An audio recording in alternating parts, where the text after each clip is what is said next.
মানুষের মধ্যে কিছু মানুষ আছে যারা তাদের নফসটাকে আল্লাহর সন্তুষ্টির জন্য বিক্রি করে দিয়েছে। সুবহানাল্লাহ। মানে তাদের জীবনের মূল থিমটাই হচ্ছে আল্লাহ পাকের সন্তুষ্টি অর্জন করা। কোনো কিছুকেই তারা আল্লাহ সন্তুষ্টির উপর প্রাধান্য দিবে না। যদি কোটি টাকার অফার আসে হারাম, সে সেটা রিজেক্ট করবে, আল্লাহ নারাজ হবে। একটা সুন্দরী মেয়ে যদি জেনার অফার করে, সে রিজেক্ট করবে, কারণ সে আল্লাহকে ভয় করে। সে আল্লাহ পাকের জমিনের উপরে গায়রুল্লাহ বা কুফফারদের, তাগুতদের কোনো লজ ইমপ্লিমেন্ট করতে পারবে না, কারণ সে আল্লাহকে ভয় করে। সে ইকোনমিক লাইফে হালাল হারামের পরোয়া করে চলবে, কারণ সে আল্লাহকে ভয় করে। সে তার পরিবারে পর্দা এস্টাবলিশ করবে, বিকজ সে আল্লাহকে ভয় করে। মানে আল্লাহ পাকের সন্তুষ্টির জন্য নিজের নফসটাকে, জান মাল সবকিছুকে বিলিয়ে দিয়েছে। এই মানুষগুলো সম্পর্কে আল্লাহ বলছেন ওয়াল্লাহু রাউফুম বিল ইবাদ। এই মানুষগুলোর প্রতি আল্লাহ পাক রাউফ হবেন, কোমল নরম সফট হয়ে যাবে। সুবহানাল্লাহ। কোমল নরম সফট মানে কি? কিয়ামতের মাঠে ডাকা হবে, এই গুনাহগুলো করেছিলে? জি আল্লাহ, আমি এই গুনাহগুলো করেছি। আল্লাহ পাক পর্দা দিয়ে দিবেন। পর্দার পরে বলবেন যে দুনিয়াতে তোমার এই গুনাহগুলো আমি গোপন করে রেখেছিলাম, আজকেও সবগুলো গোপন করে দিলাম, জান্নাতে চলে যাও। আল্লাহু রাউফুম বিল ইবাদ। আল্লাহ পাক তার বান্দার প্রতি রাউফ, কোমল হবে। দুনিয়াতে রাউফ কেমন? যে কোনো বিপদ আপদ বালা মুসিবতে সেই ব্যক্তি হাঁটু গেড়ে আল্লাহর কাছে চাবে, আল্লাহ আমার এই সমস্যা, আল্লাহ আমার এই সমস্যা, আল্লাহ আমার এই সমস্যা। আল্লাহু রাউফুম বিল ইবাদ। আল্লাহ পাক ওই বান্দার প্রতি সফট, কোমল হয়ে যাবে। এগুলোর অনেক প্রমাণ আমি আমার জীবনও পেয়েছি। এগুলো আমি পাবলিকলি বলতে পারবো না, আর আপনি ব্যাখ্যাও করতে পারবো না। আর এমন কিছু বিষয় আছে যেগুলো আসলে মানুষকে বলেও বোঝানো যায় না। বড় বড় স্কলারদের কিতাব এখন যখন পড়ি, তারা বলেন কি বলবো, তোমরা তো বুঝবেই না। মানে এমন একটা লেভেলে মানুষ চলে যায় যে ওই লেভেলের কথা সবাইকে বোঝানো যায় না। কিভাবে বলবো, কিভাবে ব্যাখ্যা করব, কোন আবেগ নিয়ে আসবো, কোন শব্দ নিয়ে আসবো, আমি আপনাকে বোঝাতে পারবো না। এরকম একটা অবস্থান থাকে। একজন সাহাবীর নাম বলি আলী ইবনে আবি তালেব রাদিয়াল্লাহু আনহু। আপনি তার পুরো জীবনী পড়লে তাকে খুব সফট পাবেন, নিজেকে গোপনকারী পাবেন, খুব বেশি উচ্ছ্বাস প্রকাশকারী পাবলিক ফিগার। হ্যাঁ, এই যে আমরা শো অফ, নিজেকে জাহির করা, আপনি পাবেন না তাকে। এবং তিনি শেষ জীবনে কি বলেছেন জানেন? শেষ জীবনে বলেছেন যে জ্ঞান আমি নবী সাল্লাল্লাহু আলাইহি ওয়াসাল্লামের কাছ থেকে পেয়েছি, সেগুলোকে সুষ্ঠুভাবে বন্টন করার মতো কাউকে পেলাম না জীবনে। মানে একটা লেভেল থাকে মানুষের আল্লাহ পাকের মারিফত লাভের, যে লেভেলে গিয়ে মানুষ সবার সাথে আমভাবে কিছু বলতে পারে না। তা আমি ওই লেভেলে কিছু ফিল করছি, কিছু নির্যাস পাচ্ছি যে আমি আপনাকে বুঝাতে পারছি না। যাই হোক, আল্লাহ পাক রাউফ মানে এত সফট হবেন, জীবনের যে কোনো পদে আপনি আল্লাহকে ডাকবেন, আল্লাহ আপনার ডাকে তাৎক্ষণিক সাড়া দিবেন ইনশাআল্লাহ। ইনশাআল্লাহ, ইনশাআল্লাহু আযজা ওয়া জাল। এখন পাতাগুলো ঘাটলে আমরা প্রথম এইরকম কোন মানুষকে পাই যারা নিজের নফসটাকে আল্লাহর জন্য উৎসর্গ করে দিয়েছেন? এক নাম্বার পাচ্ছি আমরা আমাদের আদি পিতা আদম আলাইহিস সালাম। আজকে ডিটেলস আয়াত বাই আয়াত বলার সময় পাচ্ছি না, তবে আমি সামারি বলছি, আপনারা একটু বাসায় পড়ে নেবেন। আদম আলাইহিস সালামকে আল্লাহ রাব্বুল আলামিন নিজের হাত দিয়ে সৃষ্টি করেছেন। সুবহানাল্লাহ। এখন আল্লাহ পাকের হাত কি, কেমন, কিভাবে ব্যাখ্যা করতে পারবো না, এবং এই ব্যাখ্যা করা আমাদের জন্য জরুরি নয়। আল্লাহ পাক যা বলেছেন বাস, কোনো কিছুর সাথে সাদৃশ্যপূর্ণ নয়, কোনো কিছুর এক্সাম্পল তার সাথে শোভনীয় হবে না। জাস্ট আল্লাহ পাক বলেছেন খলাকতু বিয়াদাই, আমি আদমকে সৃষ্টি করেছি আমার দুই হাত দিয়ে, বাস এই পর্যন্ত ফুল স্টপ। এগুলো হচ্ছে কোরআন সুন্নাহর কিছু মূলনীতি। আল্লাহ পাক বলেছেন আর রহমান আলাল আরশ ইস্তাওয়া, রহমান আরশের উপরে সমুন্নত। কোন হালতে কি অবস্থায় আছেন ব্যাখ্যা করতে পারবো না, দরকার নাই, ফুল স্টপ। আদম আলাইহিস সালামকে সবচেয়ে বড় যে নেয়ামত আল্লাহ পাক দিয়েছেন সেটা হলো আদম আলাইহিস সালামকে আল্লাহ পাক তার পক্ষ থেকে ইলম শিক্ষা দিয়েছেন। সুবহানাল্লাহ। আল্লাহ পাক প্রথমেই তাকে সৃষ্টি করে ফেরেশতাদেরকে দিয়ে সিজদা করার নাই। আল্লাহ পাক তাকে আগে জ্ঞান শিক্ষা দিয়েছেন। সূরা বাকারা শুরুর দিকে আছে ওয়া আল্লামাল আদামা আসমাআ কুল্লাহা, আমি আদমকে যত রকম জ্ঞান আছে, আসমাআ কুল্লাহা মানে যত রকম নাম এবং জ্ঞান আছে সবই শিখিয়েছি আদম আলাইহিস সালামকে। উম্মাহ আজকে পিছিয়ে পড়েছে আদম আলাইহিস সালাম এই মহামানবের জ্ঞানতাত্ত্বিক সুন্নত না নিয়ে। আজকে আমরা লেকচার শুনতে চাই, ইউটিউব ফেসবুক থেকে দিন শিখতে চাই, আমরা জ্ঞান অর্জন করতে চাই না। আপনি একটা লেকচারে ডাকেন, আপনি 2-3 লাখ লোক পাবেন, বাংলাদেশেই তো হচ্ছে 2, 3, 4, 5 লাখ লোক, কিন্তু আপনি 5 লক্ষ লোককে 6 মাস একটা সিস্টেমেটিক সিলেবাস দিয়ে পড়াশোনা করতে বলেন, দে উইল ডিনাই। শুরু করে দেন, দেখবেন তার মধ্যে 10 জন বাকি আছে, বাকি সবাই রিজেক্ট করেছে। উম্মার সবচেয়ে বড় সমস্যা এখন, ইয়াংদেরকে স্পেশালি বলছি, জ্ঞানতাত্ত্বিক রেভলিউশনের ঘাটতি আছে। আমরা অনেক কিছু করতে চাই, অনেকে দাওয়ার কথা বলেন, জিহাদ ফি সাবিলিল্লাহর কথা বলেন, ইসলাম প্রতিষ্ঠার কথা বলেন, জ্ঞান অর্জন করতে চান না। ইলম অর্জন ছাড়া আপনি কিছুই করতে পারবেন না দিনের জন্য। Absolutely nothing you can do. আপনি কিছুই করতে পারবেন না। আদম আলাইহিস সালামকে শ্রেষ্ঠত্ব দেওয়া হয়েছে জ্ঞানের মানদণ্ডে। আর কোন জ্ঞান? এই মহাবিশ্বের সব জ্ঞান আল্লাহ পাক তাকে শিখিয়েছেন, আসমা কুল্লাহা, সমস্ত জ্ঞান শিখিয়েছেন। সুবহানাল্লাহ। তাহলে আমাদের পিতাকে আল্লাহ পাক সবচেয়ে প্রথম কোন নিয়ামত দিয়েছেন? জ্ঞানের নিয়ামত। এরপরে আল্লাহ পাক বলেছেন ফেরেশতাদেরকে, ওয়াইয কুলনা লিল মালাইকা উসজুদু লিআদম, এবার তোমরা সবাই আদমকে সেজদা করো। এটা কিসের কারণে? ফিজিক্যাল স্ট্রাকচারের কারণে নয়, এটা কিন্তু জ্ঞানের কারণে, জ্ঞানতাত্ত্বিক সম্মানের কারণে। আর এই সেজদা সম্মানের সেজদা ছিল। এরপর আমরা জানি যে আদম আলাইহিস সালামকে জান্নাতে রাখা হয়েছে। সেখানে ওই যে ফেরেশতাদের মধ্যে লুকিয়ে থাকা জিন, যার নাম ইবলিস, সে সেজদা করে নাই। ইবলিস কিন্তু ফেরেশতা ছিল না, এটা ভুল কথা। ইবলিস কানা মিনাল জিন্নি ফাফাসাকা আন আমরি রাব্বিহ, ইবলিস ছিল জিন জাতির একজন যে তার রবের আদেশকে লঙ্ঘন করেছিল। ইবলিস ফেরেশতা ছিল না, এটা ভুল কনসেপ্ট। এমন না সে ফেরেশতা ছিল পরে শয়তান হয়ে গেছে, না, সে কখনোই ফেরেশতা ছিল না, সে জিন জাতির একজন ছিল। বিকজ এই পৃথিবীতে মানুষের আগে জিন জাতির অবস্থান ছিল। এর পূর্বে হয়তো আরো কিছু ছিল, আমরা জানি না, আল্লাহ পাক গোপন করে দিয়েছেন, আমরা জানি না।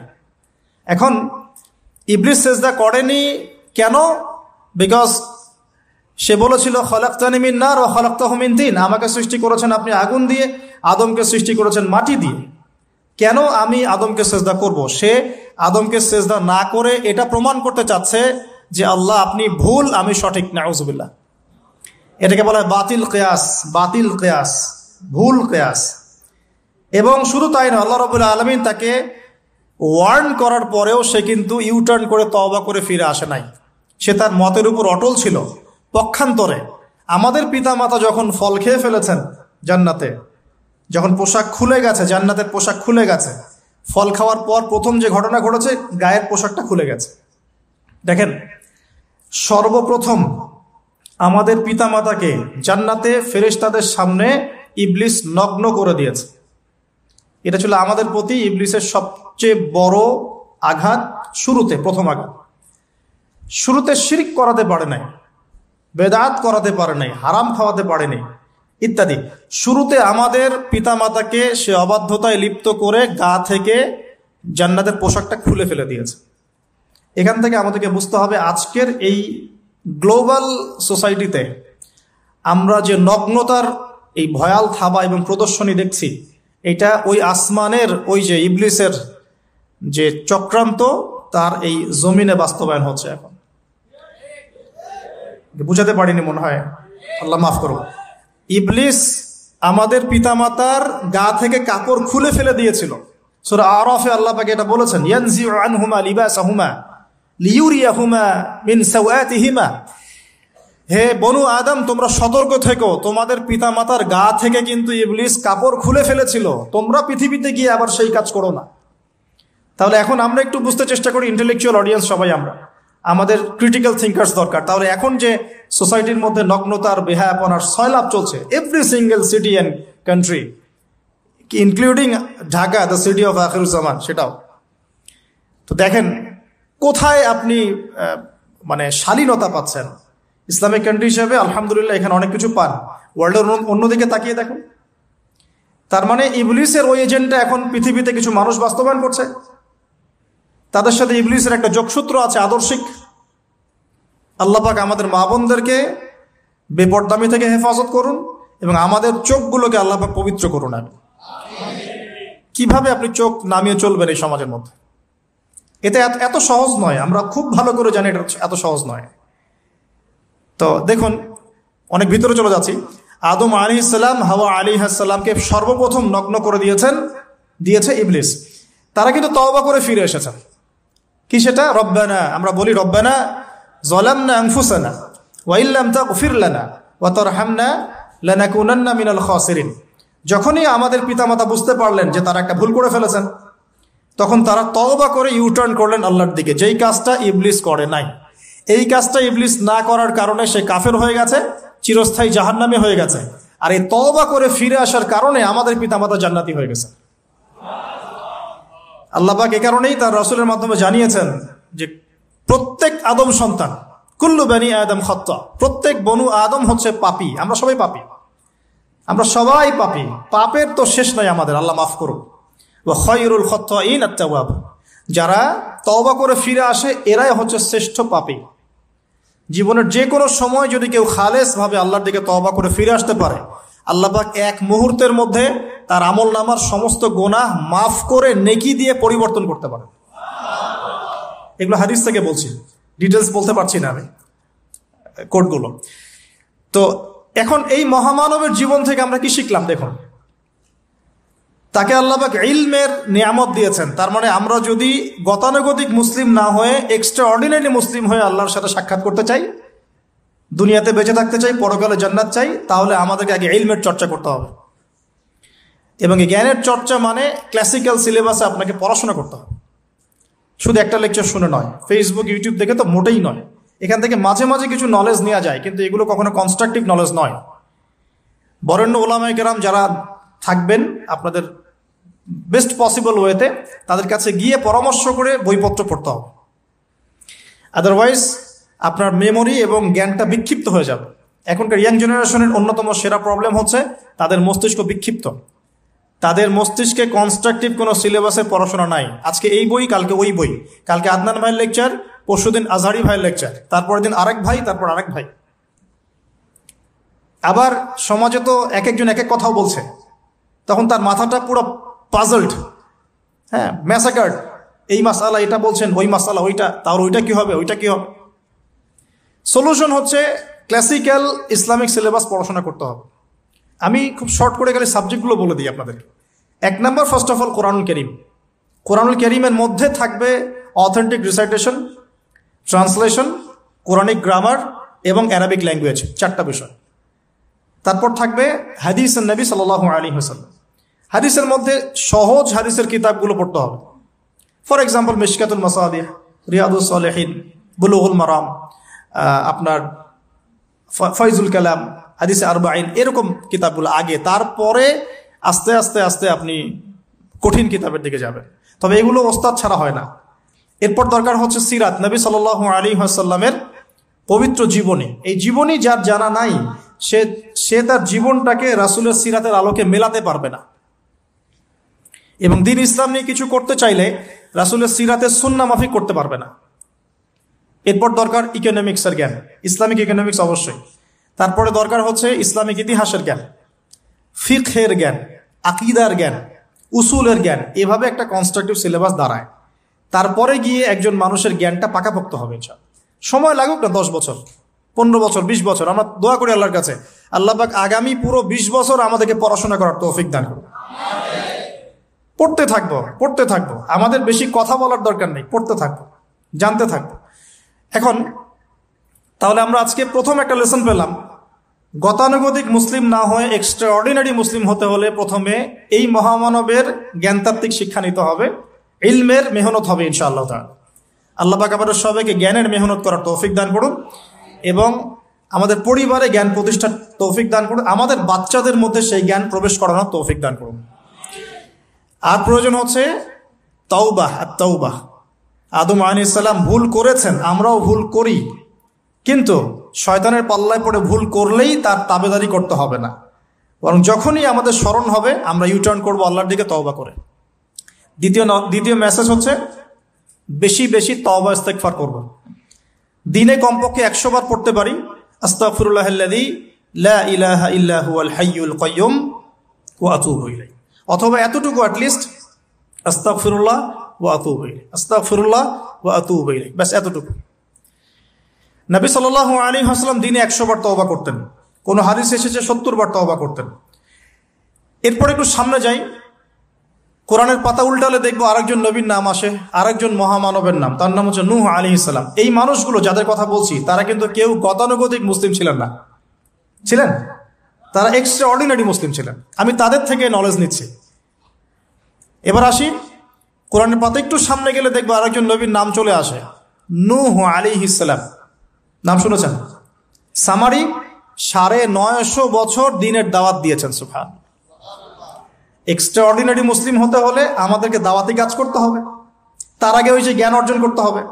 এই দাওয়াতি কাজটা হবে মধ্যম পন্থায়, শৈথিল্যতাবাদ না, চরমপন্থা না, মধ্যমপন্থী থাকবো ইনশাআল্লাহ।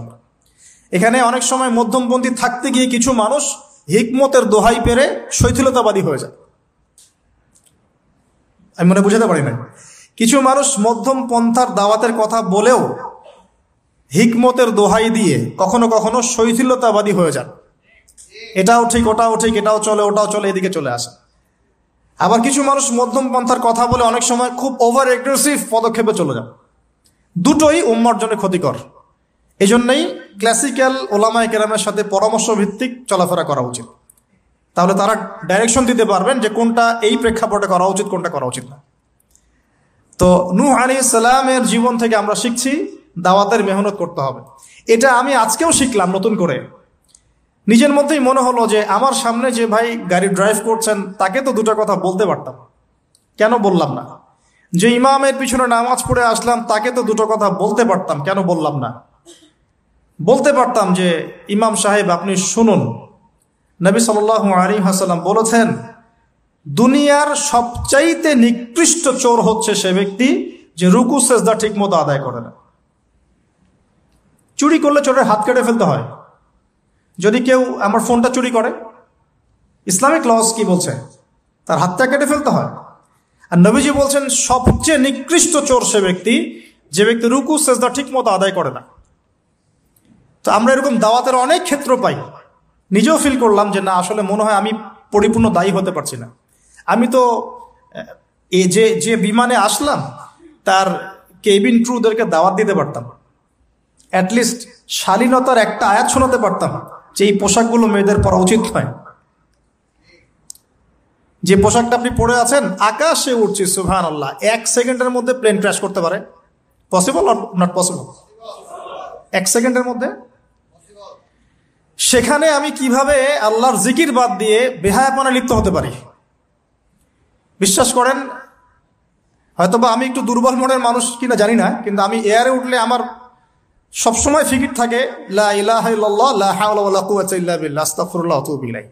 মানে আমি মনে হয় যে আল্লাহ পাক ধরে রেখেছেন আমাকে, এটা ফিল করে আল্লাহ ধরে রেখেছেন বলে যেতে পারছি।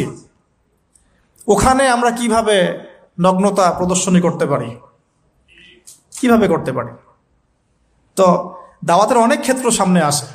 আপনার সন্তানকে, আপনার স্ত্রীকে, আপনার প্রতিবেশীকে, ড্রাইভারকে, সবজিওয়ালাকে আমরা দাওয়াত দিতে পারি। বাট আমি মনে হচ্ছে যে আমি আসলে কথাটা বলছি বড় গলায়, আমি এখনো নিজে ওটা হতে পারি নাই। আল্লাহ পাক আমাদেরকে হওয়ার তৌফিক দান করুন। নূহ আলাইহিস সালাম 950 বছর দাওয়াত দিয়েছেন। একটা খালি এক্সাম্পল দিচ্ছি। তিনি সূরা নূহের মধ্যে আল্লাহ পাক বলেছেন, নূহ আলাইহিস সালাম আল্লাহকে বলছেন, রব্বি, হে আমার রব, ইন্নী দাআউতু কওমি লাইলা ওয়া নাহারা, আমি আমার এই কওমকে প্রতিদিন প্রতি রাত দাওয়াত দিয়েছি। সুবহানাল্লাহ, প্রতিদিন প্রতি রাত। আজকে এসেছি, হয়তো 2-3 মাস পরে আপনাদের এখানে আবার আসতে পারি। প্রতিদিন প্রতি রাত কিন্তু আমি দাওয়াতি কাজ করতে পারছি না, আমরা কেউই করছি না। নূহ আলাইহিস সালাম বলছেন আমি বিনা আজর, কোনো আজর ছাড়াই, কোনো স্বার্থ ছাড়াই আল্লাহ আমি আমার কওমকে দিন রাত দাওয়াত দিয়েছি। ওয়ালাম ইয়াজিদহুম দুআই ইল্লা ফিরারা, যখনই দাওয়াত দিয়েছি আমার দাওয়াত শুনে তারা খালি পৃষ্ঠ প্রদর্শন করেছে। কেউ মাথা ঢেকে ফেলেছে, কেউ মুখ কান বন্ধ করেছে, হ্যাঁ, কেউ আমাকে পাগল বলেছে, মজনুন বলেছে। এমনকি তিনি যখন নৌকা বানাচ্ছেন আল্লাহ পাকের আদেশে, মানুষ পাশ দিয়ে হেঁটে যায় আর টিটকারি করে, কবে মরুভূমিতে নৌকা চলবে? নূহ, তোমার এই নৌকা মরুভূমিতে চলবে কবে? মানুষ টিটকারি মারে। হ্যাঁ, তো এখনো দেখবেন স্ক্যাটোলজিক্যাল কথা বললে, আখিরুজ্জামানে কথা বলে অনেকেই মজা নেয়। কবে আসবে ক্যাশলেস সোসাইটি? বললাম তো চলে আসছে। কবে আসবে মালহামা? বলছি চলে আসবে। কবে আসবে বড় বড় ভূমিকম্প? আসছে, সবর করেন। তো নূহ আলাইহিস সালামের জীবন থেকে শিক্ষা, আমরা দাওয়াত দিব। আমরা ফার্স্ট অফ অল জ্ঞান অর্জন করব, ক্লাসিক্যাল সিলেবাস পড়াশোনা করব, ওলামায়ে কেরামের সাথে সোহবত রাখবো এবং দাওয়াতি কাজ করবো ইনশাআল্লাহ। এবং এখানে আমরা মধ্যমপন্থী থাকবো, নট চরমপন্থা, নট শৈথিল্যতাবাদ। নূহ আলাইহিস সালামের জীবন থেকে আরো দাওয়াত, দিন রাত দাওয়াতের মেহনত করা, দিন রাত দাওয়াতের মেহনত করা। আল্লাহ পাক আমাকে আপনাদের সবাইকে তৌফিক দান করুন। কতদিন? 950 বছর। কত বছর? 950 বছর। পুরো আব্বাসীয় খেলাফত ছিল 509 বছর কি 10 বছর মেবি। পুরো আব্বাসীয় খেলাফত 510 বছরের মতো। উমাইয়াদের ছিল 93 ইয়ার্স। আমাদের নবী সাল্লাল্লাহু আলাইহি ওয়াসাল্লামের দাওয়াতের মিশন বয়স ছিল 23 বছর। 950 বছর দাওয়াত দেওয়ার পর তাফসীরের কিতাবে এসেছে 40 or 80 ফ্যামিলিজ, এই 40 বা 80টা ফ্যামিলি ইসলাম কবুল করেছে। তার মানে এখানে শিক্ষা, এক্সট্রাঅর্ডিনারি মুসলিম হতে হলে দাওয়াতের মেহনতে হতাশ হওয়া যাবে না, লেগে থাকতে হবে, লম্বা সময় ধরে দাওয়াত দিতে হবে। আল্লাহ পাক আমাকে আপনাদের সবাইকে লম্বা সময় ধরে বিশ্বে দাওয়াতি কাজ করার তৌফিক দান করুন। আর সামনে যাই। নিজের ছেলে ইসলাম কবুল করে নাই নূহ আলাইহিস সালামের, নিজের স্ত্রী ইসলাম কবুল করে নাই। তার মানে আমাদের ফ্যামিলিগুলো এমন হতে পারে যে ফ্যামিলি নিজের ছেলে কথা শুনছে না, নিজের স্ত্রী কথা শুনছে না। পরোয়া করতে হবে না, তাদের পরোয়া করতে হবে না, শুধু দাওয়াত দিতে হবে। সেই অবস্থা লূত আলাইহিস সালামেরও, তারও স্ত্রী ইসলাম কবুল করছে না। আল্লাহ পাক তাদেরকে ধ্বংস করেছেন, নূহ আলাইহিস সালাম লূত আলাইহিস সালামকে উদ্ধার করেছেন। তো এখানে আমরা আমাদের দিনী বোনদেরকে রিকোয়েস্ট করব, আপনারা সবাই আপনাদের ফ্যামিলিতে খাদিজা রাদিয়াল্লাহু আনহা, আয়েশা রাদিয়াল্লাহু আনহা রোল প্লে করেন। নূহ আলাইহিস সালাম আর লূত আলাইহিস সালামের স্ত্রী রোল প্লে করবেন না। আনফর্চুনেটলি এখনকার যে বিজি সিটিসগুলো, মানে যেগুলো আমরা বলি বস্তুবাদী শহরগুলো, ফ্যামিলিগুলো দিন দিন ক্রাশ করছে। সম্পর্কের টানাপোড়া, বিচ্ছেদ, ডিভোর্সড, আকীদা আদর্শের মিল নাই, স্বামী ইসলাম প্র্যাকটিস করলে স্ত্রীর সমস্যা, স্ত্রী প্র্যাকটিস করলে স্বামীর সমস্যা। এই প্রবলেমসগুলো আমাদেরকে সলভ করতে হবে। আল্লাহ পাক আমাদেরকে সবর করার তৌফিক দান করুন। পারিবারিক তালিমটা খুব বেশি ইম্পর্টেন্ট। পরিবারের তালিম চালু করা উচিত। পরিবারে কোরআন এবং হাদিসের কিতাবগুলো থেকে দার্সের ব্যবস্থা করা উচিত এবং সপরিবারেই ওলামায়ে কেরামদের সাথে পরামর্শ করে চলা উচিত। ইনশাআল্লাহ ভালো হবে। আল্লাহ পাক তৌফিক দান করুন। আমিন। নূহ আলাইহিস সালামের আরেকটা কথা বলে শেষ করি। শেষে যখন নৌকা ডুবছে, তিনি তার ছেলেকে তখনও পিতৃস্নেহে ডাকছেন, নৌকায় আসো বাবা। ছেলে বলছে যে আমি পাহাড়ে উঠে যাব, ইয়াসিমুনি মিনাল মা, এই পাহাড় আমাকে পানি থেকে বাঁচাবে। নূহ আলাইহিস সালাম বলছেন, আল্লাহ তুমি আমার ছেলেকে বাঁচাও, ইন্নাহু মিন আহলি, সে আমার পরিবারের একজন। আমরা বলি না আমাদের সন্তানদের ক্ষেত্রে, আল্লাহ পাক বলছেন লাইসা মিন আহলিক, সে তোমার পরিবারের কেউ না। এখানে একটু হার্ড লাইনে যেতে হবে আমাদেরকে। অনেক সময় আমরা আমাদের ফ্যামিলির মধ্যে এমন কিছু মানুষকে পাই যারা টোটালি ইসলামকে ডিসকারেজ করেন, অস্বীকার করেন, নাস্তিকতায় লিপ্ত থাকেন, ইসলামের বেসিক ফান্ডামেন্টালগুলোকে ডিনাই করেন। এই ব্যাপারে কঠোর হওয়া উচিত। আল্লাহ পাক আমাদেরকে বোঝার তৌফিক দান করুন। পাতা উল্টালে এরপর একজন নবীর নাম আসে না, আসে একজন নেতার নাম। মুসা আলাইহিস সালামকে আল্লাহ পাক একটা বিজয় অভিযান দিয়েছিলেন বাইতুল মাকদাস, অনেকে বলেন মাকদিস। তো এই জায়গায় বিজয় অভিযানে পাঠানো হচ্ছে মুসা আলাইহিস সালামকে, কিন্তু তিনি তার কওমের জন্য একজন নেতা নির্বাচন করছেন। তার কওম বলছে আমাদেরকে একজন নেতা দিন যার আন্ডারে থেকে আমরা আমালেকা সম্প্রদায়ের বিরুদ্ধে যুদ্ধ করব। এখন মুসা আলাইহিস সালাম বলছেন আল্লাহ পাক যদি কোনো নেতা দেন, তোমরা যদি আবার পালানো শুরু করো। কারণ বনু ইসরাইল সম্পর্কে তার খুব মারাত্মক কিছু অভিজ্ঞতা আছে। ফেরাউনের কবল থেকে মুক্তি পাওয়ার পরে বাছুর পূজা শুরু করেছে। তোমরা তো এই আদেশ আসলে পিছনে পালানো শুরু করবা। তারা বলল না, আমরা পালাবো না, আমরা অবশ্যই সামনে অগ্রসর হব। কেন পালাবো? আমাদের জান মাল দিয়ে আমরা প্রয়োজনে ফাইট করব এবং আমরা আমাদের স্ত্রী সন্তানদেরকে রক্ষা করব। আমাদের বাড়িঘর তারা লুটপাট করছে, আমরা ওদেরকে প্রতিহত করব। অনেক কথা বলেছে, সূরা বাকারাতেই পাবেন আপনি ইনশাআল্লাহ। তো আল্লাহ রাব্বুল আলামিন একজন ব্যক্তিকে সেখানে নেতৃত্ব দিলেন, তার নাম তালুত। কি নাম ভাইয়া? তালুত। এবং তালুতের আন্ডারে যুদ্ধ করছেন একজন ছোট বলছি কারণ তখন তার বয়স 12 থেকে 14 বছর। তিনি পরবর্তীতে নবী হয়েছেন, তার নাম দাউদ আলাইহিস সালাম। তো এই তালুত সম্পর্কে কি নসিহত, কেন এক্সট্রাঅর্ডিনারি মুসলিম হওয়ার সাথে কি সম্পর্ক? কোরআনের পাতা উল্টালে তালুত সম্পর্কে দুটো কথা পাওয়া যায়। বনু ইসরাইল বলছেন যে তালুত নেতৃত্বের যোগ্য নয়, তার তো সম্পদ নাই, তার তো খ্যাতি নাই। আমরা তো এটাই বলি, নেতৃত্ব কখন আসে? খ্যাতি আছে আপনার, আপনি নেতা হওয়ার যোগ্য, সম্পদ আছে, আপনি নেতা হওয়ার যোগ্য। আমাদের থটস এরকম, এটা বনু ইসরাইলের ইহুদিদের থটস, ঠিক আছে? কিন্তু আল্লাহ পাক বলছেন, সূরা বাকারাতে আছে যে আল্লাহ রাব্বুল আলামিন তাকে দিয়েছেন বাসতাতাউ ফিল জিসমি ওয়াল ইলম। তালুতকে আমি নেতৃত্ব দিয়েছি কারণ তালুতকে আমি আল্লাহ দুটো নেয়ামত দিয়েছি। এক হচ্ছে শারীরিক ফিজিক্যাল শক্তি এবং সুস্থতা এবং জ্ঞানের প্রজ্ঞার পারদর্শিতা।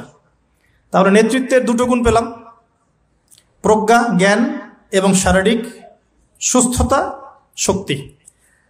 এক্সট্রাঅর্ডিনারি মুসলিম হতে হলে আমাদের সবাইকে সুস্থ থাকতে হবে, ফিজিক্যালি স্ট্রং থাকতে হবে। এটার জন্য এখনকার লাইফস্টাইল ত্যাগ করতে হবে। You have to change your food habits and lifestyle. এখন এটা নিয়ে আমিও বেশি কথা বলছি কারণ আমি নিজেও ট্রাই করছি। বিশ্বাস করেন, আপনাদেরকে আমি ফখর করে বলছি না। এক একটা স্টেডিয়াম আমরা যখন ছোট, 20 বছর বয়স, 20 থেকে 25, 10 রাউন্ড আমাদেরকে আগে দিতে হতো, 10 রাউন্ড। এখন 3, হাইয়েস্ট 4। তাহলে ওই তালুতের ওই স্ট্রেংথ কিন্তু আমার কাছে এখন নাই। তার মানে আমার কাছে এখন নেতৃত্বের যোগ্যতাই নাই। তাহলে আমাদের এমপি মন্ত্রীদের কি হবে? বাংলাদেশের কথা বলছো তাহলে কি হবে? কেউ হুইল চেয়ারে, কেউ জ্বর হলে সিঙ্গাপুরে, কেউ ওইখানে অপারেশন, কেউ ওইখানে। ফিজিক্যালি ফিট কয়জন আছেন? আমি কিন্তু তাদের সাথে খুব মজা করে কথা বলি, তাদের সাথে আমার খুব ভালো সম্পর্ক। ভালো সম্পর্ক মানে ফ্রেন্ডলি সম্পর্ক, মানে নাসিহত করি, নাসিহত। এক ভাই বলছিলেন, ওনাদের একজন বড় কর্মকর্তা, দোয়া করেন আমার জন্য একটু খাস করে সেজদায়, যে ঠিক আছে আমি আপনার জন্য দোয়া করব, আল্লাহ পাক আপনাকে তাগুতের বিধান থেকে বের করে নিয়ে আসুন ঠিক আছে? তো যাই হোক, আল্লাহ তাদেরকে হেদায়েত করুন, দোয়া করি আমরা, আল্লাহ হেদায়েত করুন। এখন আমাদেরকে এক্সট্রাঅর্ডিনারি মুসলিম হতে হলে অবশ্যই ফিজিক্যালি ফিট থাকতে হবে। তালুতকে আল্লাহ পাক ফিটনেস দিয়েছেন। ফিটনেস কিভাবে আমরা রক্ষা করব আমরা বুঝবো। এটা খাওয়ার দাওয়ার, ঘুমানো, স্পেশালি ঘুমানো, ঘুম থেকে ওঠা, ফজরের পরের জগিং, প্রয়োজনে জিম এবং ফুড হ্যাবিট চেঞ্জ করা। রাসূল সাল্লাল্লাহু আলাইহি ওয়াসাল্লামের প্রফেটিক লাইফস্টাইল ফলো করলে ইনশাআল্লাহ আমরা সুস্থ থাকবো। আল্লাহ পাক আমাদের সবাইকে, আমি সহ আপনাদের সবাইকে আল্লাহ পাক সুস্থতার নিয়ামত দান করুন এবং আল্লাহ পাক আমাদের সবাইকে দীর্ঘ নেক হায়াত দারাজ করুন। এই হায়াতকে আল্লাহর দ্বীনের জন্য ব্যয় করার তৌফিক দান করুন। আরেকটা হচ্ছে ইলম। আবারও জ্ঞানের কথা আসলো। তালুতকে আমি জ্ঞান দিয়েছি। ইউতাল হিকমা, আল্লাহ পাক বলছেন যে ওয়ামা ইউতাল হিকমাতা ফাকাদ উতিয়া খায়রান কাসীরা, যাকে প্রজ্ঞা দেয়া হয়েছে তাকে প্রচুর প্রচুর প্রচুর কল্যাণ দেয়া হয়েছে। সুবহানাল্লাহ। পাতা উল্টাই সামনে যাই, এক্সট্রাঅর্ডিনারি মুসলিম ছিলেন আরেকজন, তার নাম হচ্ছেন দাউদ আলাইহিস সালাম, যিনি তালুতের বাহিনীতে যুদ্ধ করছেন। আমালেকা সম্প্রদায়ের মধ্যে অনেক বিশাল দেহি কিছু মানুষ ছিলেন, তার মধ্যে একজনের নাম জালুত। ওই জালুত নাকি একাই 100 জনের সাথে লড়াই করতে পারত।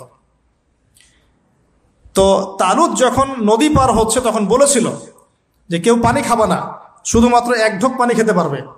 যে ব্যক্তি পানি খাবে ফালাইসা মিন্নি, সে আমার কিন্তু অন্তর্ভুক্ত হতে পারবে না। তাফসিরে আসছে মাত্র 313 জন সৈন্য পানি না খেয়ে থাকতে পেরেছে। ওই যে বদরে 313 জন, ঠিক তালুতের যুদ্ধেও 313 জন। এটা অনেকে জানেন না, বদর যুদ্ধ হয়েছে 313 জন সাহাবী, তালুতের সাথেও ছিল মাত্র 313 জন। আর এদিকে আমালেকা সম্প্রদায়ের বিশাল বাহিনী। এখন আমালেকা সম্প্রদায়ের মধ্যে এক যোদ্ধা আছে, তার নাম জালুত, যে একাই 100 জনের সাথে লড়াই করতে পারে।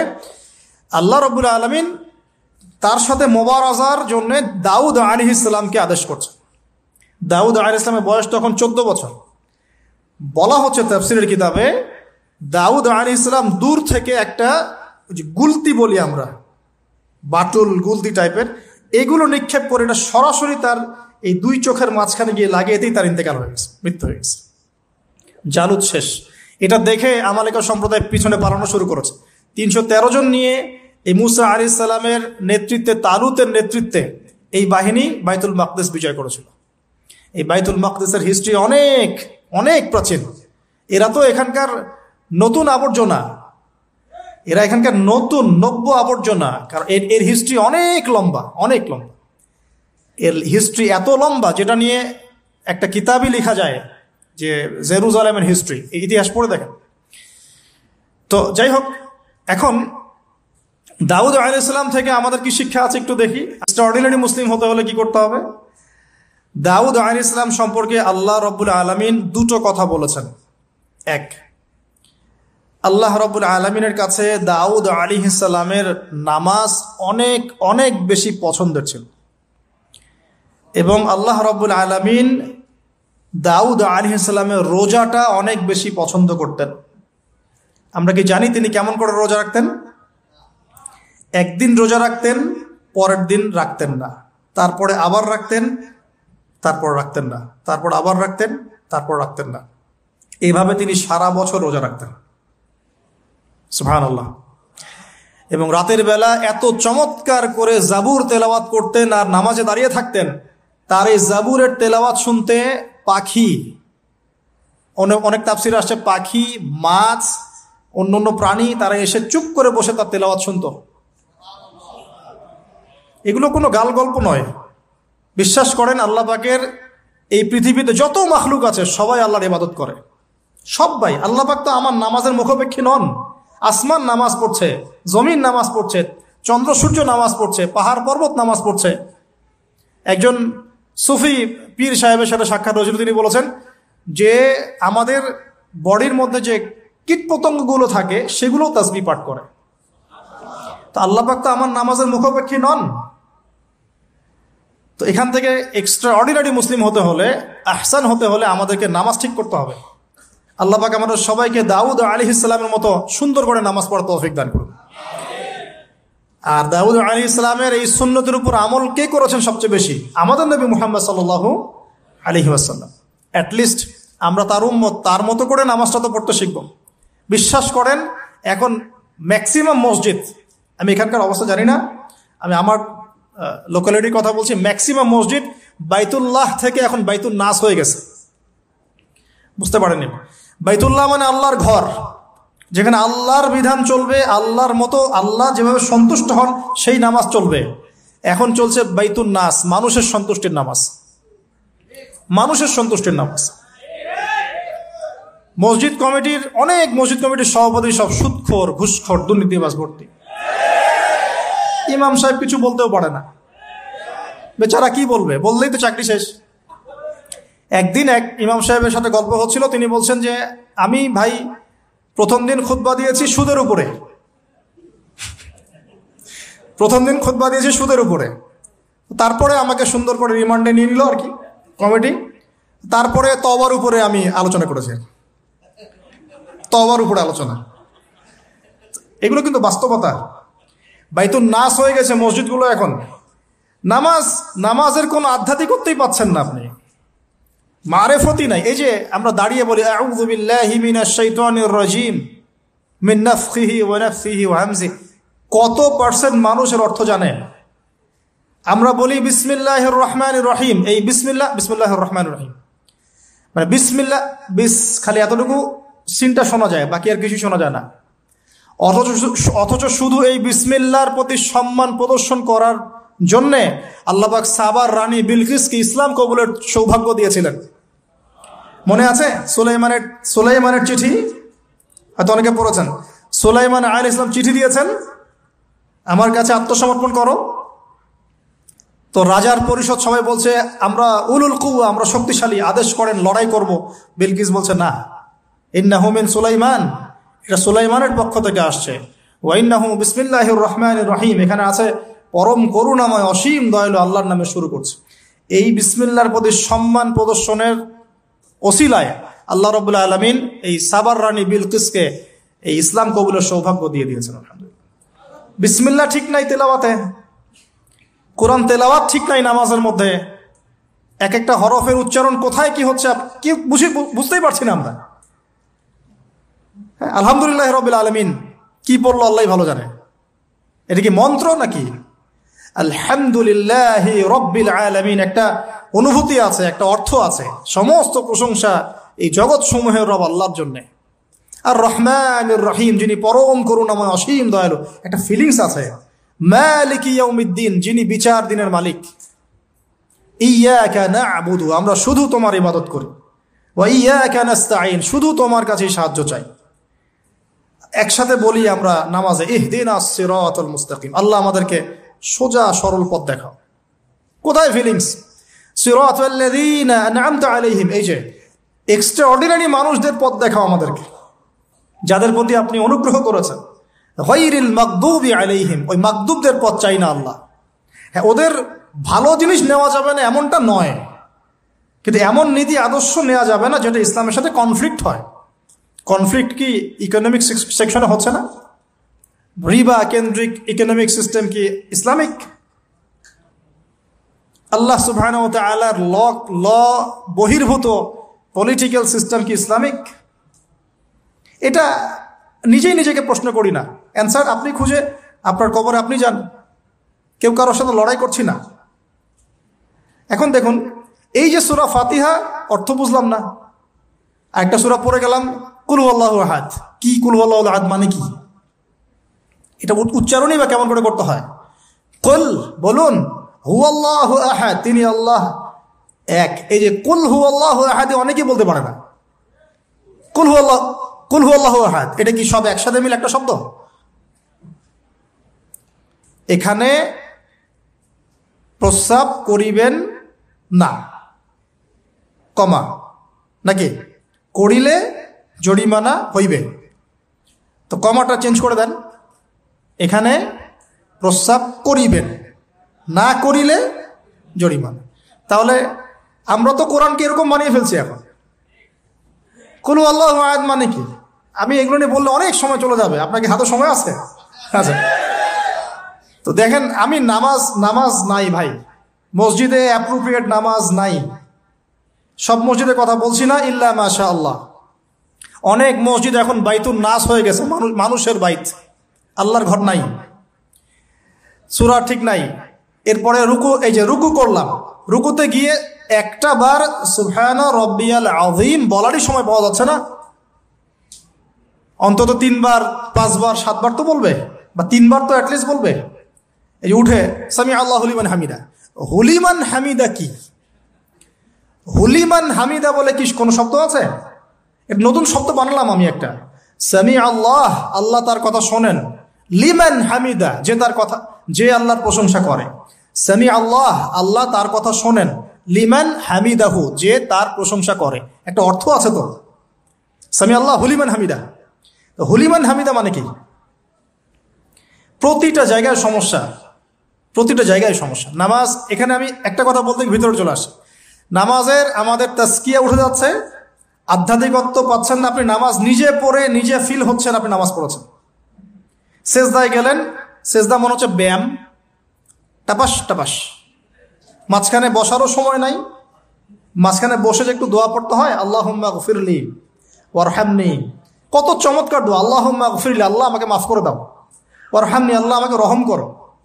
ওয়াফিনি, আমাকে নিরাপত্তা দান করো। ওয়ারজুকনি, আমাকে রিজিক দান করো। এই তো দোয়া। নামাজের দোয়া বাদ দিয়ে নামাজের পরে লম্বা দোয়া। হ্যাঁ, নামাজের মূল দোয়াই নাই। আর আমাদের বাংলাদেশে কিছু গ্রাম আছে, ওখানে আবার দোয়া নিয়েছে মারামারি আর ক্যাচাল। এক একজন বিড়ি ফ্যাক্টরির মালিক, বিড়ি ফ্যাক্টরি, তামাক ফ্যাক্টরি, ওরা মসজিদে গন্ডগোল করে, দোয়া হাত তুলে করবে না করবে না, মানে বাদ দেন। আল্লাহ হেফাজত করুন আমাদেরকে, আল্লাহ আমাদেরকে পরিপূর্ণরূপে নামাজ পড়ার তৌফিক দান করুন। নামাজের প্রত্যেকটা বিষয় বুঝে বুঝে পড়লে এত মজা লাগে, এত স্বাদ লাগে, আপনি নামাজে ডুবে যাবেন। আর নবী সাল্লাল্লাহু আলাইহি ওয়াসাল্লাম কিভাবে সারা রাত নামাজ পড়তেন, মানে রাতের একটা লম্বা অংশ কেমন করে নামাজ পড়তে পারতেন? কারণ তিনি তো ফিল করতেন কি পড়তেছেন, তার তো ক্লান্তি লাগতো না। তার পা কখন ফুলে গেছে তার টেরি পাচ্ছেন না তিনি। কেন সাহাবীদের পা থেকে তীর খোলা যেত? কারণ নামাজে দাঁড়িয়ে তারা ডুবে গেছেন আল্লাহর মধ্যে। আল্লাহ আল্লাহ এটা তো বললে অনেকে আকীদার প্রশ্ন তুলবে। আসলে আল্লাহ পাকের সাথে আমি বিলীন হয়ে যাচ্ছে এখানে। এই বিলীন মানে কি? শারীরিক বিলীন। আমার মনন আল্লাহর প্রতি নিবদ্ধ হয়ে যাচ্ছে। এই তো নামাজ। এই নামাজ মেরাজুল মুমিন বলে না? আল্লাহর মুমিনদের জন্য মেরাজ, নামাজটাই তো মুমিনদের জন্য মেরাজ। তো মেরাজ মানে কি? সাক্ষাৎ, দেখা সাক্ষাৎ। তা আমাদের নামাজে তো আল্লাহর কোনো ফিলিংসই আসছে না। সেজদা করছে, সেজদায় নবীজি বলেছেন বেশি বেশি দোয়া করো, কারণ সেজদায় যে দোয়াটাই করবা কবুল হয়ে যাবে ইনশাআল্লাহ। তো সেজদায় তাসবিহ পড়ারই টাইম পাচ্ছি না, দোয়া করব কখন?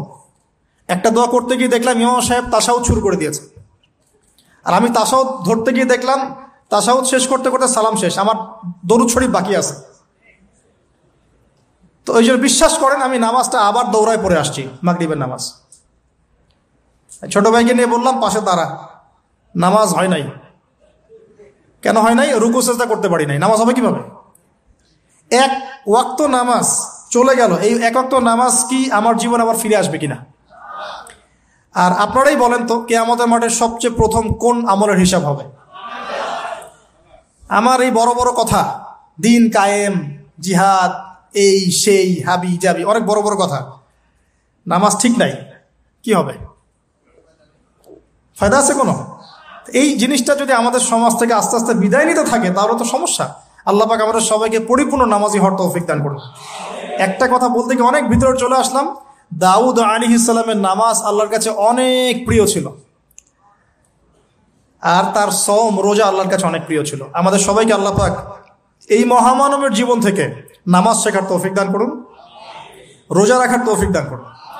এবং কোরআন, তিনি জাবুর তেলাওয়াত করতেন, এত মধুর সুরে তেলাওয়াত করতেন, পাখি এসে তার তেলাওয়াত শুনতো, মাছ এসে তেলাওয়াত শুনতো।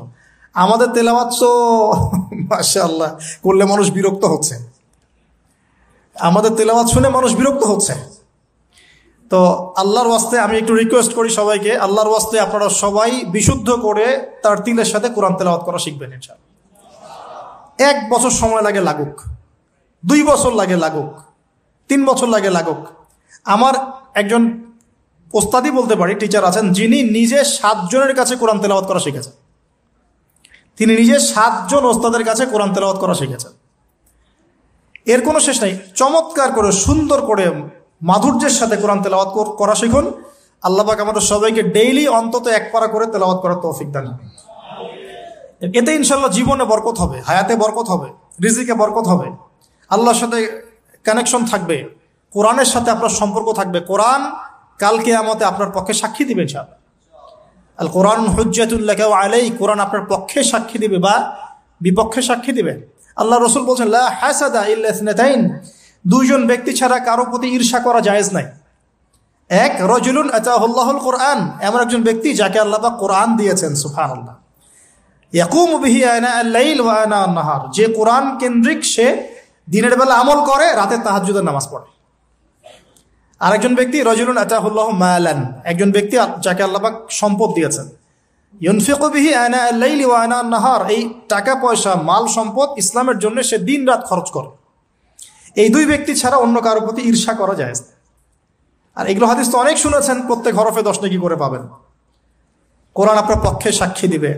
সূরা বাকারা, যে ঘরে তেলাওয়াত করা হয় সূরা বাকারা, শয়তান সেই ঘর থেকে দূর দূর করে পালিয়ে যাবে। সূরা আলী ইমরানের শেষের 10 আয়াত মুখস্থ করবেন, সূরা বাকারার শেষের 3টা আয়াত মুখস্থ করবেন, সূরা হাশরের শেষের 3-4টা আয়াত মুখস্থ করবেন, সূরা কাহাফের প্রথম 10টা আয়াত মুখস্থ করবেন, সূরা কাহাফের শেষের 10টা আয়াত মুখস্থ করবেন। এরকম অনেকগুলো সূরা আছে, সূরা ফালাক, নাস, ইখলাস, সূরা ফালাক, নাস, ইখলাস, কাফিরুন ইত্যাদি।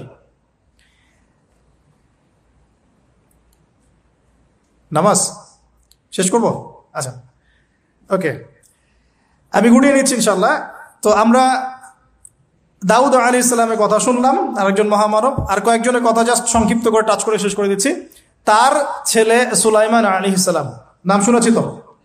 আল্লাহ পাক তাকে জিন জাতির উপর কর্তৃত্ব দিয়েছিলেন, বাতাসের উপর কর্তৃত্ব, তার আংটিতে, তার লাঠি, সিংহাসন।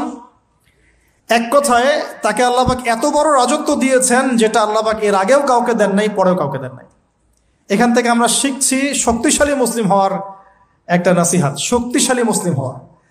তা আমাদের সবাইকে শক্তিশালী মুসলিম হওয়ার চেষ্টা করতে হবে, আল্লাহ পাক তৌফিক দান করুন।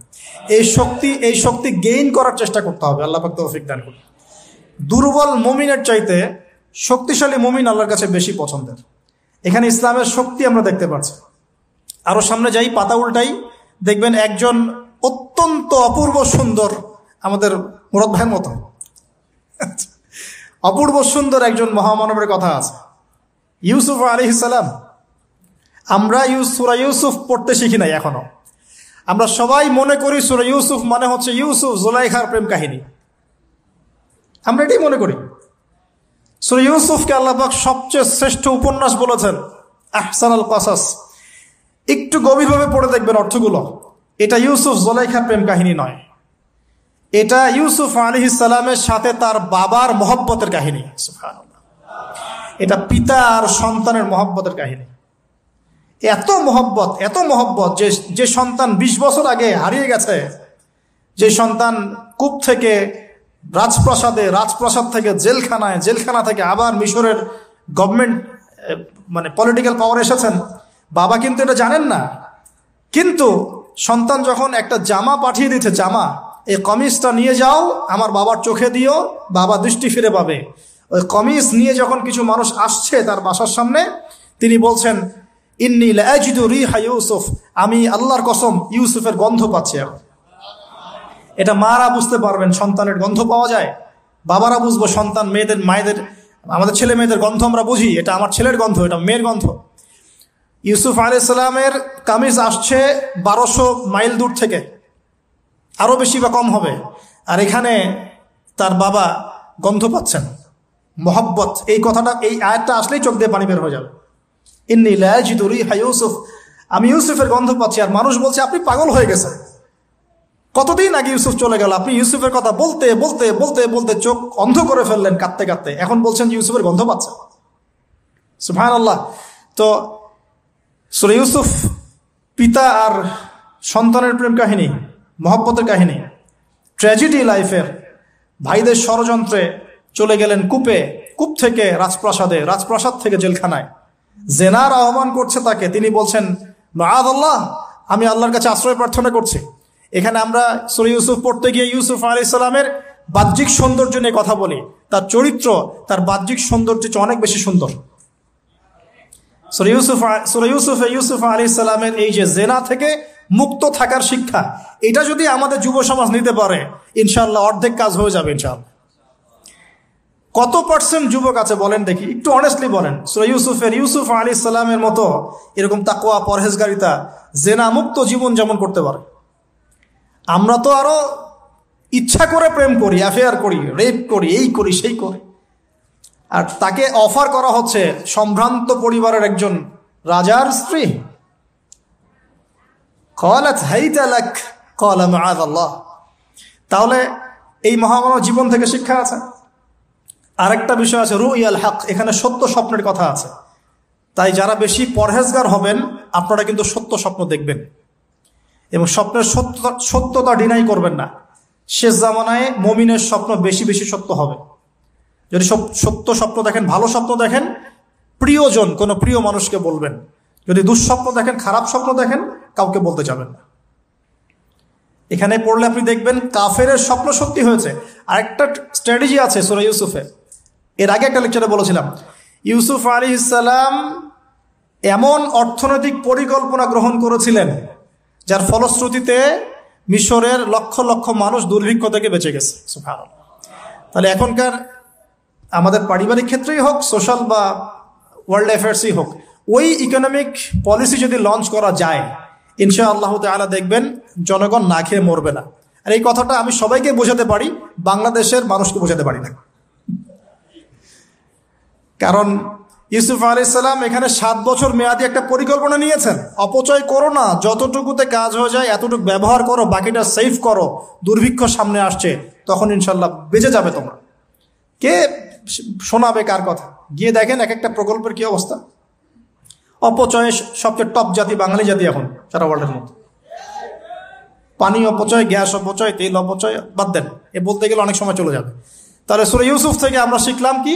রুইয়াল হক, সত্য স্বপ্ন, ক্যারেক্টার। আমরা শিখলাম এখানে চরিত্র পবিত্র রাখার ব্যাপার, শিখলাম পারিবারিক বাবা সন্তানের মহব্বত। এক্সট্রাঅর্ডিনারি মুসলিম হতে হলে এগুলো দরকার আছে। একটু সামনে যান, একজন ব্যক্তির নাম বলছি, ইউনুস আলাইহিস সালাম। নাম শুনেছেন কিনা? আমরা সবাই জানি তিনি মাছের পেটে ছিলেন। কেন ছিলেন এটা অনেকে জানি না। কেন তিনি, কেন আল্লাহ পাক কেন তাকে মাছের পেটে পরীক্ষা করলেন? কারণটা আমি বলছি, সূরা আম্বিয়া পড়ে দেখবেন। তিনি যখন দাওয়াত দিচ্ছিলেন কওমকে, কওমের অনেকেই দাওয়াতটা রিসিভ করছিল না।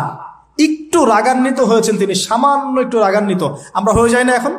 আরে কতদিন থেকে দাওয়াত দিই, মানুষ কথাই শোনে না।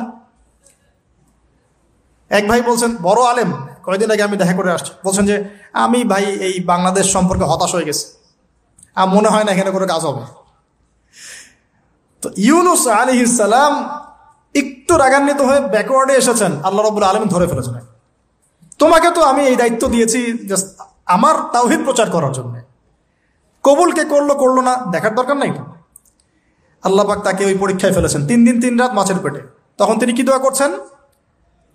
লা ইলাহা ইল্লা আনতা সুবহানাকা ইন্নী কুনতু মিনাজ জালিমিন। আল্লাহ পাক বলছেন সূরা সফফাতের মধ্যে, তিনি যদি এই দোয়াটা না পড়তেন, লা লাবিসা ফি বাতনিহি ইলা ইয়াউমি ইউবআসুন, কিয়ামত পর্যন্ত তিনি মাছের পেটেই থাকতেন। নাউজুবিল্লাহ। তাহলে এখান থেকে আমরা শিখলাম জীবনে অনেক চড়াই উতরাই আসবে, সবর করতে হবে। দাওয়াতের মেহনতে সবর করতে হবে। মানুষ কবুল করলো করলো না দেখার দরকার নাই, আমি আমার গতিতে দাওয়াত দিতে থাকবো। আর বিপদ আপদ যদি চলে আসে, দোয়া ইউনুস পড়বো, বলবো লা ইলাহা ইল্লা আনতা সুবহানাকা ইন্নী কুনতু মিনাজ জালিমিন। আল্লাহ পাক যে কোনো বিপদ দূর করে দিবেন ইনশাআল্লাহ। সাক্ষাৎ মউত থেকে আল্লাহ পাক এই দোয়া পড়লে বাঁচাতে পারেন। এটা কি মৃত্যুর মুখোমুখি ছিলেন না মাছের পেটের মধ্যে? ওখানে কিন্তু মাছ যখন বমি করে দিয়ে গেছে তীরে, তখন সেখানে লাউ গাছ উৎপন্ন করা হয়েছে, লাউ গাছ। তো এটাতে আপনারা বুঝে ফেলেন যে এর সাথে কি সম্পর্ক আছে। তো ইউনুস আলাইহিস সালামের জীবন থেকে শিক্ষা কি? এই দোয়া পড়বো, লা ইলাহা ইল্লা আনতা সুবহানাকা ইন্নী কুনতু মিনাজ জালিমিন।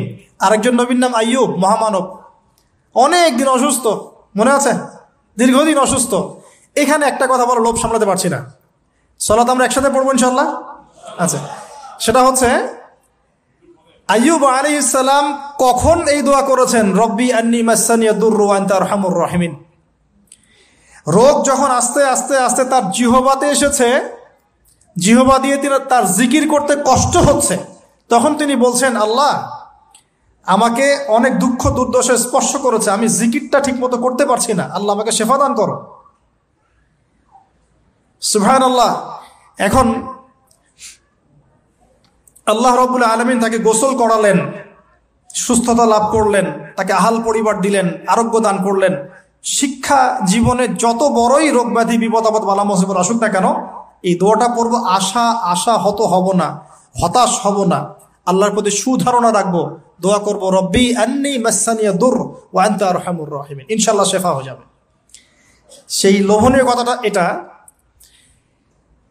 আইয়ুব আলাইহিস সালামের শরীরে রোগ ছিল, কলবে কি রোগ ছিল? আইয়ুব আলাইহিস সালামের কলবে কি রোগ ছিল? রোগটা দেহে ছিল। এখন 1 মিনিটের জন্য যদি আমরা আমাদের পোশাকটাকে চেঞ্জ করি, দেহটাকে কলবের পোশাক দেই, কলবটাকে দেহের পোশাক দেই, বলেন তো কত % মানুষ সুস্থ থাকবে? কথাটার ভিতরে ঢোকেন।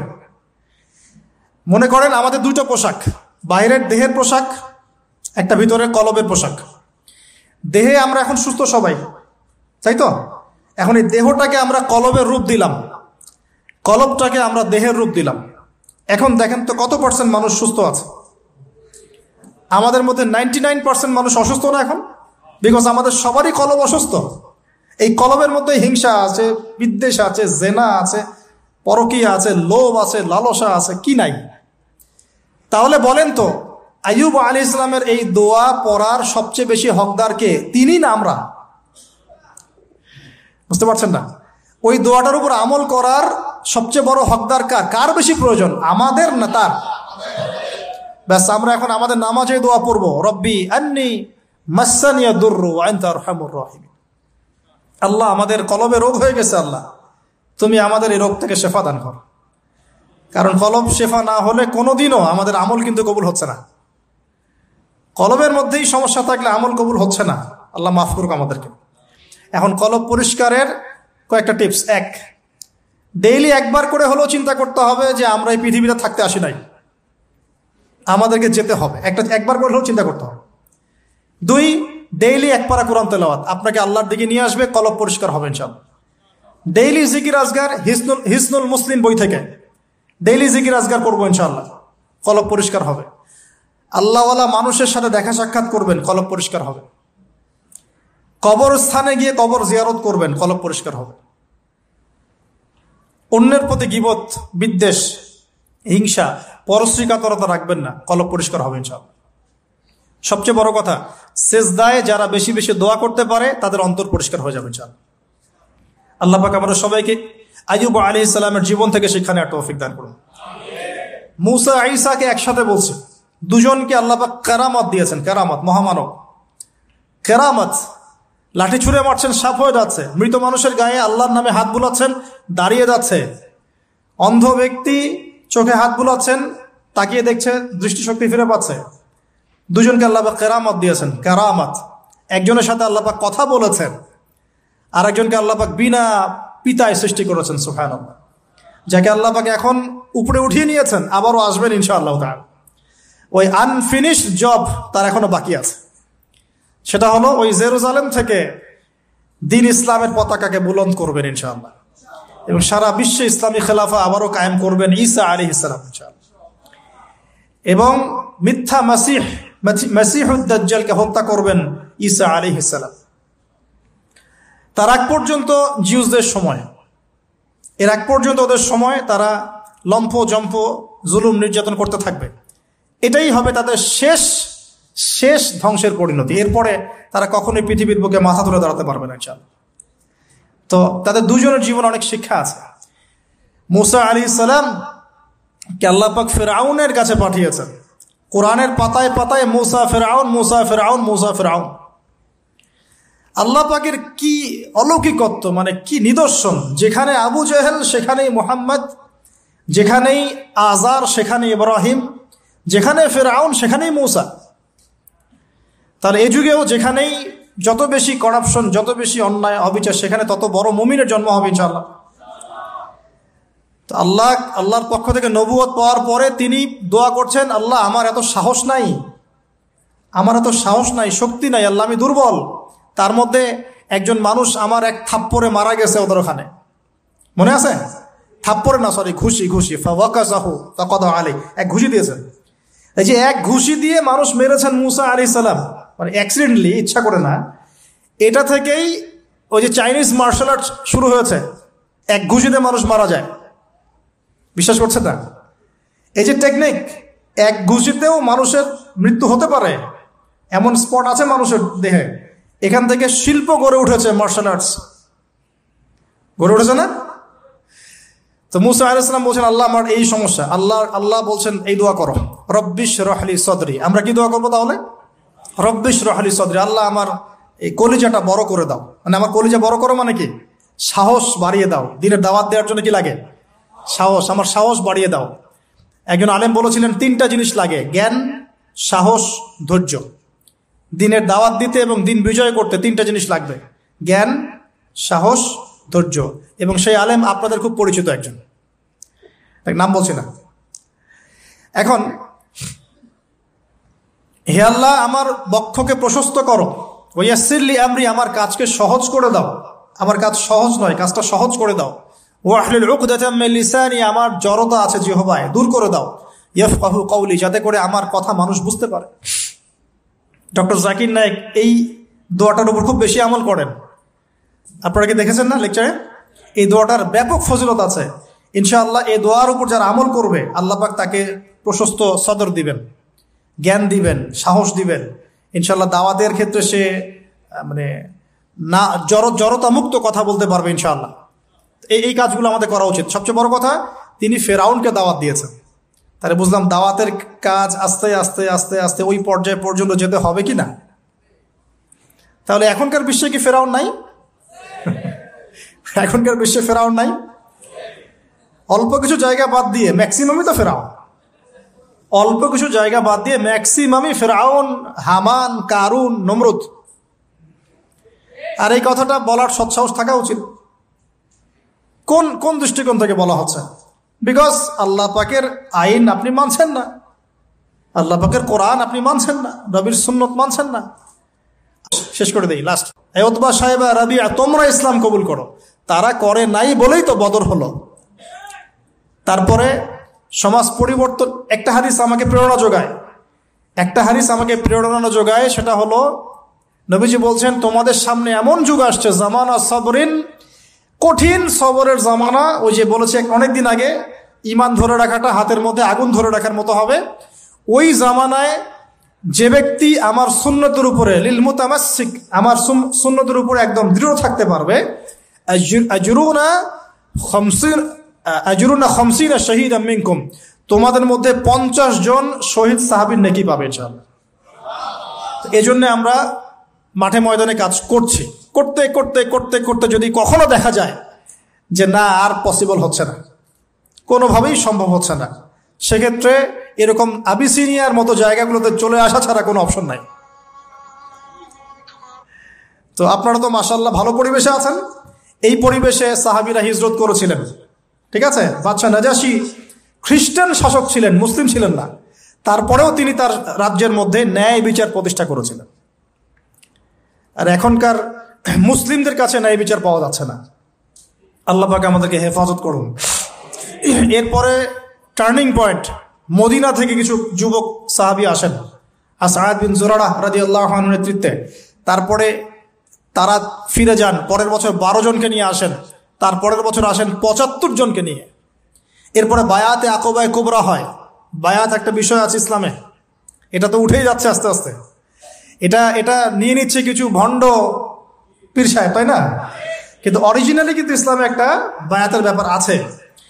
তো নবী সাল্লাল্লাহু আলাইহি ওয়াসাল্লাম সেটা নিয়েছেন। নেয়ার পরে আল্লাহ পাক তাকে আদেশ করেছেন মদিনায় হিজরত কর। তখন তিনি মদিনায় হিজরত করে সেখানে গিয়ে মদিনা সনদ করা, মসজিদ নববী নির্মাণ করা, তারপরে ইহুদিদের সাথে চুক্তি করা, একটা রাষ্ট্র যেভাবে ফাংশন করে সব সেখানে হলো। তারপরে সামরিক অভিযান শুরু হলো আস্তে আস্তে।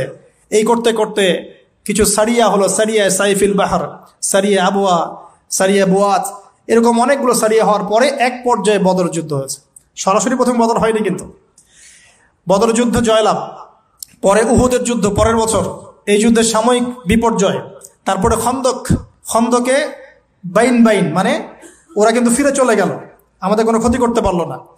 তারপরে নবী সাল্লাল্লাহু আলাইহি ওয়াসাল্লাম বলেন আজকের পর থেকে আমরাই অগ্রগামী হব, ওরা আমাদেরকে কিছু করতে পারবে না। এরপরে সামরিক অভিযান বাড়লো, দাওয়াতের মেহনত বাড়লো, আস্তে আস্তে আস্তে আস্তে মাশাআল্লাহ মাত্র 8 বছর, মাত্র 8 বছর, 8 বছরের ব্যবধানে নবী সাল্লাল্লাহু আলাইহি ওয়াসাল্লাম প্রায় বিনা যুদ্ধে মক্কা জয় করলেন। কোন মক্কা? যে মক্কা থেকে আমাদেরকে চলে আসতে হয়েছে এক সময়। ইসলাম এভাবে বিজয় লাভ করেছে। আর আমাদের জন্য নবী সাল্লাল্লাহু আলাইহি ওয়াসাল্লামের এই মহামানবের জীবনেই হচ্ছে উসওয়াতুল হাসানা। আমাদের জন্য কিন্তু আগেকার মহামানবরা উসওয়াতুল হাসানা নন, যাদের কথা আমরা আলোচনা করলাম তাদের থেকে আমরা শিক্ষা নিচ্ছি, কিন্তু আমাদের উসওয়াতুল হাসানা হচ্ছেন নবী সাল্লাল্লাহু আলাইহি ওয়াসাল্লাম।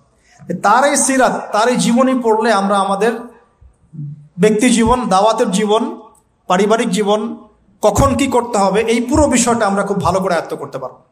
আল্লাহ রাব্বুল আলামিন আমাদের সবাইকে নবী সাল্লাল্লাহু আলাইহি ওয়াসাল্লামের জীবন থেকে শিক্ষা নেওয়ার তৌফিক দান করুন। তিনি উম্মার কল্যাণকামী ছিলেন, আমাদেরকে তিনি ভালোবাসতেন, আমাদের জন্য এত কষ্ট করেছেন, তিনি চলে গেছেন, রেখে গেছেন আমাদের কাছে এই দ্বীন ইসলাম। এটাই আমানত। আমরা ছাড়া এরপরে আর কোনো নবী আসছেন না, আমাদের কাঁধেই দায়িত্ব। অতএব শুধু ওলামায়ে কেরামদের কাঁধে দায়িত্ব নয়, আমাদের সবার কাঁধেই দায়িত্ব। যখন ওলামায়ে কেরামরা দায়িত্ব পালনে অবহেলা করবে, আল্লাহ পাক আপনাদেরকে নিয়ে আসবে এখানে ইনশাআল্লাহ। আল্লাহ পাকের কোনো পরোয়া নাই, কিন্তু আল্লাহ পাকের কোনো পরোয়া নাই। যদি আমরা ওলামায়ে কেরামরা দায়িত্ব পালন না করি, আল্লাহ পাক আপনাদেরকে নিয়ে আসবেন, এই চেয়ারগুলোতে বসাবেন ইনশাআল্লাহ। অতএব এই উম্মর উপর সবার দায়িত্ব আছে। নবী সাল্লাল্লাহু আলাইহি ওয়াসাল্লামের সেই আদর্শ তার পরবর্তীতে বাস্তবায়ন করেছেন আবু বকরের মতো সাহাবী রাদিয়াল্লাহু আনহু, ওমর ইবনে খাত্তাবের মতো সাহাবী, উসমান বিন আফফানের মতো সাহাবী, আলী ইবনে আবি তালেবের মতো সাহাবী। এরপরেও উমাইয়াদের 93 ইয়ার্স, আব্বাসীয়দের প্রায় 500 বছর, উসমানীয় খেলাফত, ফাতেমি খেলাফত, কর্ডোবা ইসলামী খেলাফত, আপনার মামলুকদের শাসন, মুঘলদের শাসন, আফগানদের শাসন হতে হতে হতে হতে এই 1917 সাল পর্যন্ত সারা বিশ্বে এগুলোই চলেছে আলহামদুলিল্লাহ। লাস্ট 100 বছরে মাশাআল্লাহ আমরা আমাদের ট্র্যাক হারিয়ে ফেলেছি। কি করলাম? আমরা ঈমান থেকে সরে আসলাম, তাকওয়া থেকে সরে আসলাম, হারাম খাওয়া শুরু করলাম, জেনা করা শুরু করলাম, দ্বীনি ইলম অর্জনের চেষ্টা করলাম না, পর্দার বিধান কায়েম করলাম না, দাওয়াতের মেহনত করলাম না, ইসলাম প্রতিষ্ঠার কোনো জাজবা রাখলাম না, ইত্যাদি করতে করতে আমাদের উপরে তারা চেপে বসে গেল। আজকে এখন পর্যন্ত এই অবস্থাতেই আছে। এখন আমরা কি চাই এই অবস্থাতেই কিয়ামত হোক, নাকি আগামী ইসলামের যে বিজয়গুলো আসবে সেখানে আমরাও কিছু ভূমিকা রাখি? যদি ভূমিকা রাখতে চাই যার যার জায়গা থেকে, এই কয়টা কাজ আমরা একটু করার চেষ্টা করি। আল্লাহ পাক তৌফিক দান করুন। 1, পুরো কোরআনটা পড়বো ইনশাআল্লাহ। 2, হাদিসের কিতাবগুলো মোতাআলা করবো ইনশাআল্লাহ। 3, আমরা যা জানবো ইমিডিয়েট আমল করার চেষ্টা করবো ইনশাআল্লাহ। এই জামানার আবু বকর ওমর হতে হবে আমাদেরকে, দেখেন উনারা যদি এই জামানায় থাকতেন তাহলে কি ওই ভাষায় কথা বলতেন না এই ভাষায় কথা বলতেন? তো এই জামানার আবু বকর ওমররা হবে স্মার্ট, বিচক্ষণ, মুত্তাকি, পরেজগার, দ্বীনি ইলম অর্জন করবে, তারা দ্বীনের জন্য ডেডিকেটেড থাকবে। আল্লাহ পাক আমাদের সবাইকে কবুল করুন, আমিন। প্রয়োজন 4 নাম্বার, আমাদের আদর্শ পরিবার, পারিবারিক মূল্যবোধে কোনো ছাড় দিব না ইনশাআল্লাহ। 5 নাম্বার, আমাদের সন্তান, এই যে ছোট ছোট বাচ্চারা যারা আছে, বাচ্চাদেরকে ডিনামাইট করে গড়ে তুলবেন ইনশাআল্লাহ। বাচ্চাদেরকে একবারে ডিনামাইট, মানে জেনারেল নলেজ, ইসলামিক নলেজ, প্রত্যেকটা ডিপার্টমেন্ট যেন ওদের স্ট্রং থাকে ইনশাআল্লাহ। এবং ছোটবেলা থেকেই ওদেরকে নামাজ, ইসলামিক নীতি নৈতিকতা, মূল্যবোধ দিয়ে বড় করবেন ইনশাআল্লাহ। আল্লাহ তৌফিক দান করুন। আরও প্রয়োজন হচ্ছে হালাল খাওয়া। আলহামদুলিল্লাহ এটাতে আমরা চেষ্টা করছি, আল্লাহ পাক বরকত দান করুন। আর কি দরকার হবে? উম্মার ঐক্যের চেষ্টা করা, কোনো বিভক্তি না বাড়ানো। এমনিতেই মাশাআল্লাহ 70,000 দলে বিভক্ত আছে। 73 দল বলে তো হাদিসে, আমরা গুনে দেখেছি মনে হয় 73,000 দল আছে। যারা বলে আমরা কোনো দলাদলিতেই নাই, ওদের মধ্যেও 5টা দল হয়ে গেছে। ওটা হচ্ছে সহি ক একটা, সহি খ একটা, সহি গ একটা, সহি খ। এখানে আবার বিভিন্নভাবে ফেরকাবাজি শুরু হয়ে গেছে, এক একজনের আমির এক একজন। এগুলো হলো না কিছু। হ্যাঁ, আমাদের মধ্যে ইজতিহাদি পার্থক্য থাকতে পারে, মত পার্থক্য থাকতে পারে, মাযহাবগত মত পার্থক্য থাকতে পারে, কোনো প্রবলেম নাই। তারপরেও আমরা এক থাকবো ইনশাআল্লাহ। আমার এই ভাই শাফিঈ মাযহাব ফলো করেন, আমি হানাফি মাযহাব ফলো করি, কোনো সমস্যা নাই। সে আমার ভাই, আমি তার ভাই। আমার ওই ভাই হাম্বলি মাযহাব ফলো করেন, আমি হানাফি ফিকহ ফলো করি, ইনশাআল্লাহ কোনো সমস্যা নাই, আমরা ভাই ভাই। সে তার ইজতিহাদ আল্লাহর কাছে আজর নিবে, আমি আমার ইজতিহাদ নিয়ে আল্লাহর কাছে আজর নিব ইনশাআল্লাহ। মতভেদ থাকতে পারে,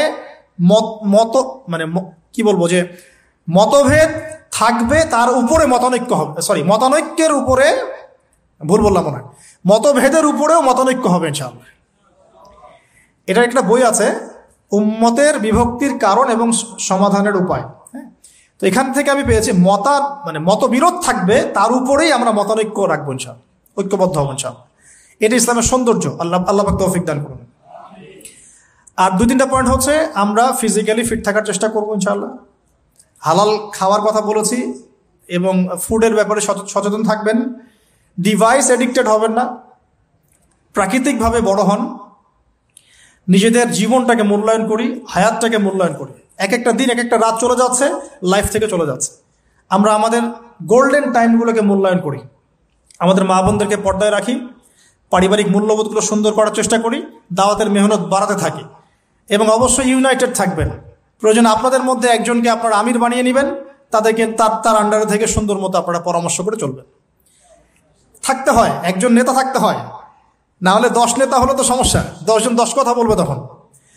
হ্যাঁ, যখন ইমামুল মাহদি আসবেন, ঈসা ইবনে মারিয়াম আসবেন, তখন গ্লোবাল আমির হবে ইনশাআল্লাহ। এখন তো গ্লোবাল আমির নাই, আছে তো কমিউনিটি বেস আপনারা পরামর্শ করে সুরাভিত্তিক চলার চেষ্টা করেন। আল্লাহ পাক তৌফিক ইনায়াত করেন। সবশেষ কথা হচ্ছে এই, যদি আমরা এভাবে আমাদের জীবনটা কাটাতে পারি ইনশাআল্লাহ, সূরাতুল বাকারার এই 207 নম্বর আয়াতের উপর আমল হয়ে যাবে ইনশাআল্লাহ। আমরা সেই সব বান্দাদের অন্তর্ভুক্ত হব ইনশাআল্লাহ যাদের ব্যাপারে আল্লাহ পাক বলেছেন ওয়ামিনান নাস, মানুষের মধ্যে কিছু মানুষ আছে মাই ইয়াশরি নাফসাহু ইবতিগাআ মারদাতিল্লাহ, যারা আল্লাহ পাকের সন্তুষ্টির জন্য তাদের জীবনটাকে ঢেলে দিয়েছে, একেবারে যারা আল্লাহ পাকের জন্য, আল্লাহর সন্তুষ্টির জন্য তার জীবনটা, নফসটাকে ঢেলে দিয়েছে ইনশাআল্লাহ। আল্লাহু রাউফুম বিল ইবাদ, এই মানুষগুলোর জন্য আল্লাহ পাক হবেন প্রচন্ড রকম কোমল, নরম, সফট। আল্লাহ পাক আমাদের সবাইকে সেই সব বান্দাদের অন্তর্ভুক্ত হওয়ার তৌফিক দান করুন, সকলেই বলে আমিন। আজকের মতো এই পর্যন্ত থাকলো। আকুলু কওলি হাযা আস্তাগফিরুল্লাহ লি ওয়া লাকুম ওয়া লিসাইরিল মুসলিমিন। বারাকাল্লাহু লানা ওয়া লাকুম বিল আয়াতিল হাকিম। ইন্নাহু তাআলা জাওয়াদুন কারীম রাউফুর রহিম।